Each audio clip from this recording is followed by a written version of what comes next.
मैं दूंगा और हमारा बिस्किट मिल सकता है। ठीक है, इसमें मनी में क्या होता है, इसका बहुत सारे टाइप्स होते हैं, उतने पढ़ने के टाइप्स का ज़रूरत नहीं है। नॉर्मली हम एक फियाट मनी देख लेते हैं, कमोडिटी मनी देख लेते हैं। फियाट मनी एक्चुअल में क्या होता है, जैसे कमोडिटी मनी और फियाट मनी में क्या होता है।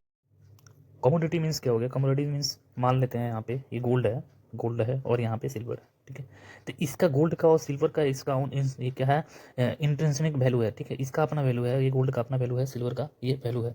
ठीक है, इसको मार्केट में जाएंगे तो इसका अपना वैल्यू है। ठीक है, इसको कोई गारंटी की जरूरत नहीं पड़ती है। ठीक है, तो ये हमारा अगर मार्केट में ले जाए, अगर हमें चाहिए कोई चीज़ तो मिल सकता है इसका, इसको कमोडिटी मनी बोलते हैं जनरली। ठीक है, अगर हम ये फियाट मनी क्या होता है, मान लेते हैं एक पेपर हम लेकर के किसी भी दुकान पे जाते हैं, बोलते हैं कि भाई वो मुझे चाहिए, तो क्या वो देगा, नहीं देगा।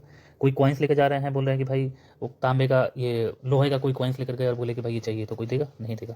तो इसके लिए गवर्नमेंट क्या की, तो गवर्नमेंट यहाँ पे क्या करी, वो यहाँ पे लीगल टेंडर प्रोवाइड कराती है, लीगल वो गारंटी प्रोवाइड कराती है कि मैं ये पैसा, मतलब यहाँ पे लिखा भी रहता है कि मैं धारक को इतना पैसा देने का प्रदान करता हूँ, और जो गवर्नर होता है उसका सिग्नेचर होता है। जैसे पहले जा शक्तिनाथ दास थे, अभी का गवर्नर कौन है आप लोग बताओ, आगे भी हम देखेंगे।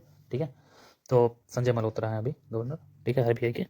तो अभी क्या है कि हमारा फियाट मनी क्या, फियाट मनी को क्या बोलते हैं, लीगल टेंडर मीन्स क्या, कि जो भी इस पे हमारा गवर्नमेंट गारंटी करती है कि ये पैसा से आप कुछ खरीद सकते हो। ये पैसा गवर्नमेंट बोलती है कि मैं ये दे रहा हूँ, ये मैं यहाँ पे लिख ही दे रहा हूँ कि इसका भी वैल्यू इतना है। ठीक है, ये गवर्नमेंट वैल्यू बताती है कि इस पैसे का इतना वैल्यू है और मैं गारंटी देता हूँ। तो गवर्नमेंट अगर यहाँ पे इसका क्या लीगल टेंडर गारंटी प्रोवाइड कराती है, तो इसके लिए हमारा ये पैसा क्या होता है, ये फॉलो होता है जो। ठीक है, अभी इसमें होता है मेटेलिक मनी भी होता है। और मेटालिक मनी जैसे होता है, मेटालिक मीन्स क्या, जो कॉइन्स हो गया, अभी 10 का कॉइन्स आप लोग देखे होंगे, 5 का कॉइन्स है, जो 5 रुपीज़ का कॉइन्स अभी देखे होंगे आप लोग। ठीक है, 1 रुपीज़ का कॉइन्स है, 2 रुपीज़ का कॉइन्स है। ये सारे कॉइन्स जो है, इसका जो मोनोपोली है, ठीक है, इसका जो मोनोपोली है किसके है, गवर्नमेंट का।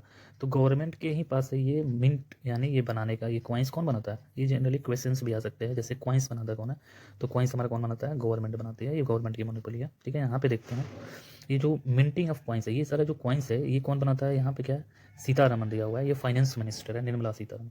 तो ये हमारा रिस्पॉन्सिबिलिटी होता है किसी गवर्नमेंट, तो ये गवर्नमेंट बनाती है ये कॉइन्स। ठीक है, और जो यहाँ पे ये जो पैसा आपका हो गया, ये पेपर जो मनी है ये। ठीक है, तो ये जो पेपर मनी है, ये सारा जो इसको बनाने का किसको है, ये आरबीआई गवर्नर, यानी यहाँ पे आरबीआई गवर्नर का नाम दिया है संजय मल्होत्रा। तो आरबीआई का रिस्पॉन्सिबिलिटी है, ये आरबीआई बनाती है क्या, जितना भी हमारा नोट्स है, ठीक है, पेपर मनी है, 1 रुपया का जो नोट्स पहले आते थे, तो वो आरबीआई के द्वारा इशू किए जाते थे। बाकी ये सारे नोट्स हैं, ये कौन बनाते हैं, पेपर मनी, ये सारे